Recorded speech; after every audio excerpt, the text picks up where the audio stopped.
Perkenalkan, nama saya Rakit Barokah, mahasiswa Universitas Cyber Asia. Pada kesempatan kali ini, saya akan mempresentasikan pendekatan pengembangan sistem informasi dengan menggunakan metodologi pendekatan struktur.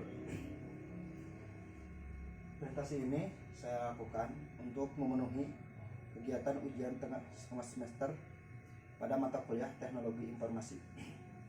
Oke, kita lanjut aja ke pembahasan.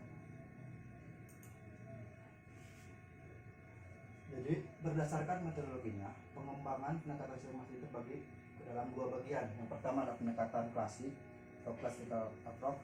Yang kedua adalah pendekatan terstruktur atau structural approach. Kemudian yang selanjutnya, pendekatan struktur atau structural approach adalah pendekatan yang mengenalkan penggunaan alat-alat dan teknik-teknik untuk mengembangkan sistem yang terstruktur. Pendekatan pengembangan ini menyediakan sistem tambahan berupa alat-alat dan teknik-teknik untuk mengembangkan sistem, di samping tetap mengikuti ide dari sistem life cycle. Selanjutnya, tujuan pendekatan pengembangan sistem terstruktur.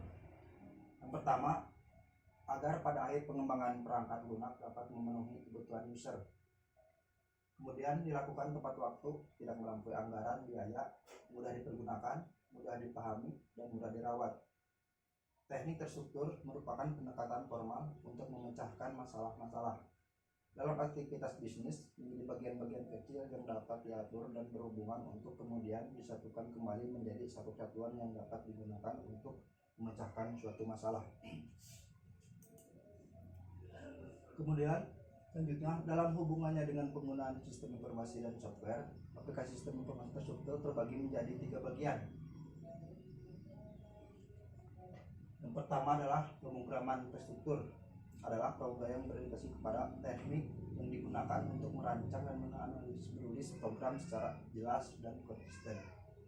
Kemudian desain terstruktur merupakan salah satu proses yang berorientasi pada teknik yang digunakan untuk memilah-milah program besar ke dalam hierarki modul-modul yang menghasilkan program komputer yang lebih kecil agar mudah untuk diimplementasikan dan dipelihara atau diubah.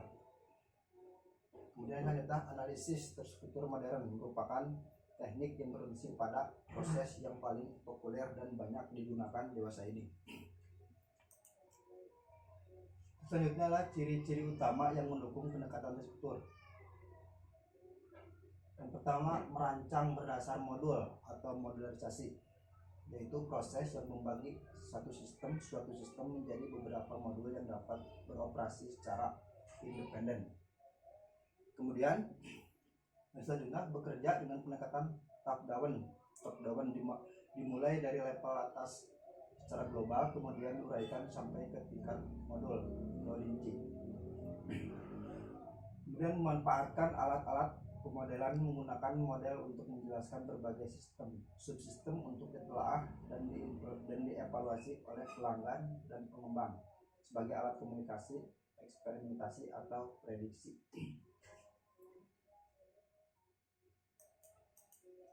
Kemudian yang selanjutnya, dilakukan secara literasi. Dengan literasi akan didapat hasil yang lebih baik. Dengan lebih banyaknya literasi akan diketahui dan menunjukkan bahwa tahap sebelumnya terdapat kekurangan atau tidak dilakukan dengan baik. Kemudian yang selanjutnya, kegiatan dilakukan secara paralel, pengembangan subsistem sehingga akan memperbanyak waktu pengembangan sistem.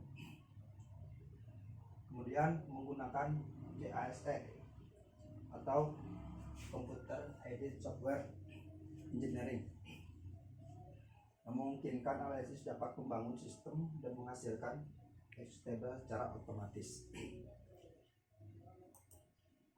Kemudian yang terakhir, metodologi pendekatan terstruktur atau structural approach. Di sini metodologinya ada 3 cara. Yang pertama adalah cara top down, bottom up, dan position. Cara top down dimulai dari atas, yaitu kebutuhan informasi pemakai dan turun hingga data untuk memenuhi kebutuhan. Kemudian selanjutnya cara bottom up dimulai dari bawah, yaitu ketersediaan data naik hingga informasi yang dibutuhkan ke pemakai. Kemudian yang selanjutnya cara dekomposisi atau deposition approach, atau disebut juga dengan cara model air approach, dengan cara memecah sistem yang rumit menjadi beberapa bagian sistem yang disebut dengan modul-modul sederhana.